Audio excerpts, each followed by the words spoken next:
She had to sell dope to pay her bills.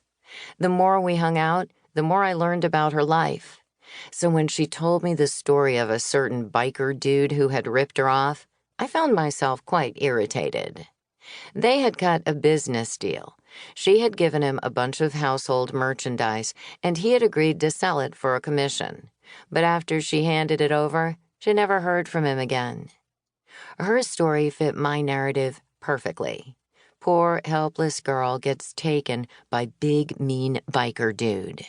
This was a situation that was right up my alley. Immediately, I offered to take care of it for her. She gladly accepted. I had heard of this guy before. He was enormous and had a reputation for being extremely fierce. All the better, I thought. I will show him that he needs to pick on someone his own size, namely me. I don't recall his name now, but at the time I called him the Monster. Foolishly, I never considered I would get hurt doing collections because I was just plain psycho in those days. My anger and rage were so intense they fueled me and made me feel like Superwoman, bulletproof and invincible. So there we were, my friends and I, roaring off to do a collection on this guy. Sammy was in the vehicle behind us. When we arrived at the Monster's place, I knocked on the door and discovered he wasn't home. Suddenly, he pulled up in his truck and came to a stop in the front yard. Big Jim and I strolled over to meet him. He stepped out, came toward us with a menacing walk, and stopped just inches from me. Looming over me with his huge frame, he stared me in the eye and said with a growl, "What do you want?" Craning my neck as far back as it could go, I stared up at him and asked, "Do you know a girl named Sammy?" He said, "Who?" I repeated, "Sammy. You have a bunch of her stuff and you owe her money. I came to get what is hers." His eyes turned into slits as he glared at me and said, "I don't know who you're talking about."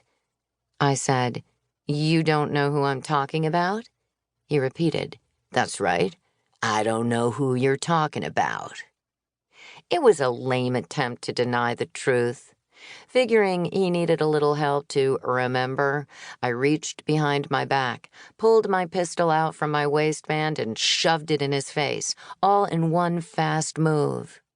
"Do you know who I am talking about now, man?" I asked, in a low, threatening tone.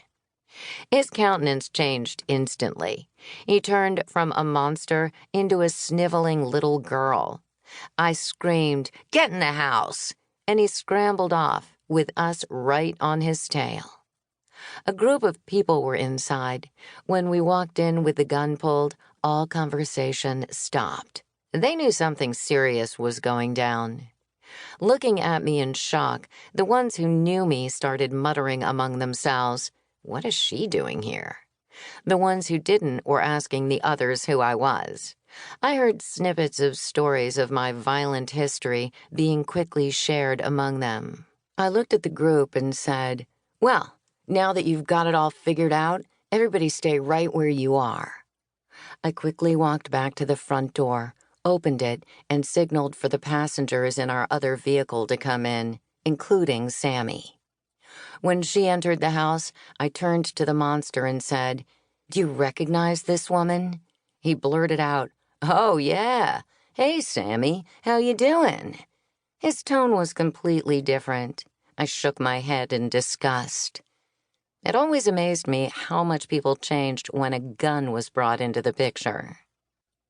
I'm glad we got that straightened out. Now, where is her stuff? I demanded. "It's not too far from here," he said, "right down the street in my storage." He was being so compliant, I didn't have to threaten him anymore to get information. "Well, guess what?" I said with a big smile on my face. "You're going to take us there right now." And out the door we went. In less than 5 minutes, we were at his storage facility.